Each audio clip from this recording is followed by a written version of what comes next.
was built to last with the webs and the weaving. I could change the past with all I'm achieving. Got my foot on the gas, never stop competing.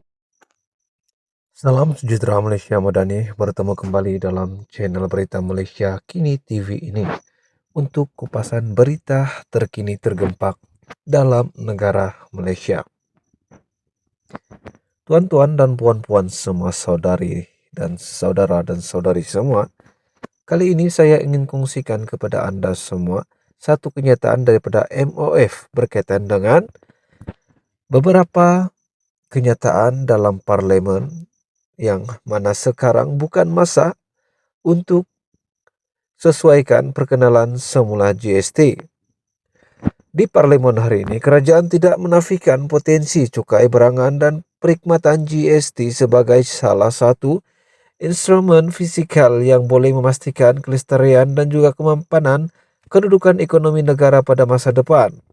Kementerian Keuangan MOF bagaimanapun berkata untuk memperkenalkan semula GST ketika ini adalah tidak sesuai kerana cabaran ekonomi yang dijangka dihadapi pada tahun ini, yaitu kadar inflasi makanan yang agak tinggi dan kadar pertumbuhan ekonomi yang sederhana.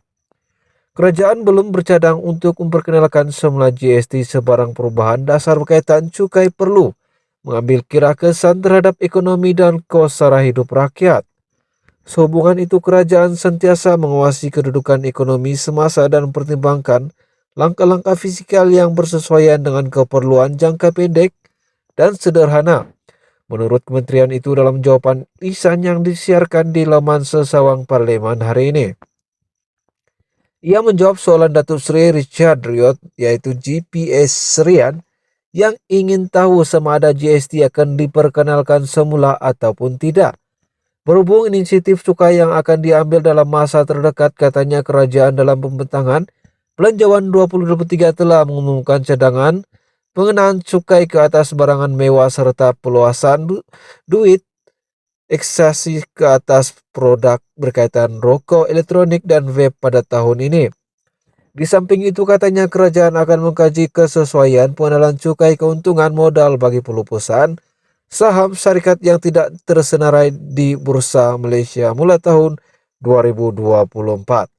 Tuan-tuan dan puan-puan semua, hari ini adalah satu kabar gembira buat seluruh rakyat Malaysia kerana satu kenyataan daripada MOF itu sendiri berkaitan dengan GST masih belum diperkenalkan dan beberapa sumber mengatakan di laman sosial mengatakan bahawa revisi akan tubuhkan atau laksanakan GST semula, tetapi hari ini terbukti MOF sekarang menyatakan bahawa masih belum sesuai untuk laksanakan GST di negara ini, memandangkan kesara hidup yang tinggi, barang naik dan juga harga-harga barang yang melambung tinggi, kata MOF. Ya, tuan-tuan dan puan-puan semua, saudara dan saudari semua, terima kasih kepada anda yang sudah menonton video ini. Jangan lupa like, share dan komen video-video daripada channel ini. Dan paling penting, subscribe channel Berita Malaysia Kini TV ini. Semoga kita berjumpa lagi dalam perkongsian berita kupasan yang saya akan kongsikan kepada anda semua dari semasa ke semasa. Sekian dan terima kasih.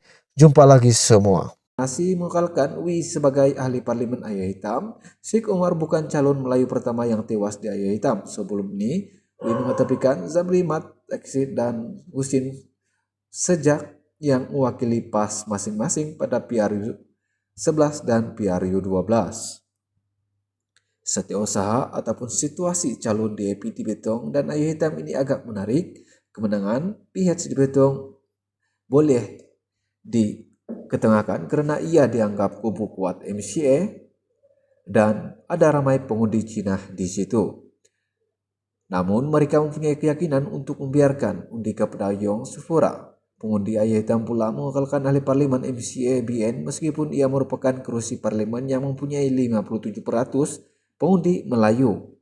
Kedua-dua situasi tersebut menunjukkan keterbukaan pengundi Cina dan Melayu yang boleh menerima pemimpin daripada kaum yang berbeza. Sementara itu, calon Melayu DAP yang bertanding pertama kali di kawasan memiliki lebih 70% pengundi Melayu seperti Gerik, Jerai, Puntian, dan juga Mersing tetap tidak hilang deposit walaupun dalam situasi pertemuan lebih 3 penjuru dan ledakan gelombang hijau yang menjejaskan PH. Berdasarkan keputusan PRN Johor pada Mac lalu, calon Melayu DAP di Puntian dan Mersing akan tewas dan hilang deposit. Namun perkara tersebut tidak berlaku. Calon Melayu DAP di Mersing, Zulaika Zaid dan Sazwan Zainal di Puntian berjaya menarik sokongan pengundi dan memastikan PH tidak hilang uang deposit seperti PRN Johor. PRU 15 membuktikan komitmen DAP mengetengahkan calon Melayu sebagai pemimpin bagi semua lapisan masyarakat. Pun begitu, dari sudut yang berbeda, perjalanan DAP masih lagi panjang dan berliku. Pendekatan realistik seperti mengubah sudut pandang parti tersebut politik Melayu yang bertambah kompleks dan dipenuhi kerencaman politik identiti wajar dipertimbangkan supaya calon diketengahkan nanti mudah menyantun pengundi di kawasan majoriti Melayu. Politik Melayu bukan bergelar pada isu sekitar sejumlah peruntukan disalurkan wakil rakyat DAP ataupun PH kepada institusi Melayu dan Islam, bukan juga sekadar program memberi bantuan kebajikan semata-mata. Ia adalah soal komitmen DAP menyantun pengundi Melayu dalam menguruskan periuk nasi yang kian mencabar. Bagi pengundi Melayu yang kian terbuka pada hari ini pula, mereka wajar menilai DAP dari segi prestasi dan kesungguhan parti dalam menyantun rakyat. Pendekatan ini lebih berbaloi berbanding menerima bulat-bulat saja yang dikatakan pemimpin politik. Jika DAP sentiasa komited menyantui pengundi Melayu dengan pendekatan baru, sudah pasti ia akan meningkatkan keyakinan pengundi memilih DAP sebagai parti kerajaan. Jika tidak, DAP akan berhadapan dengan cabaran lebih besar untuk meyakinkan pengundi yang kian pelbagai dan kompleksi pada masa akan datang. Soalannya, apakah DAP mampu menampakkan baik usaha mengetengahkan calon Melayu khususnya dalam 6 PRN tidak lama lagi.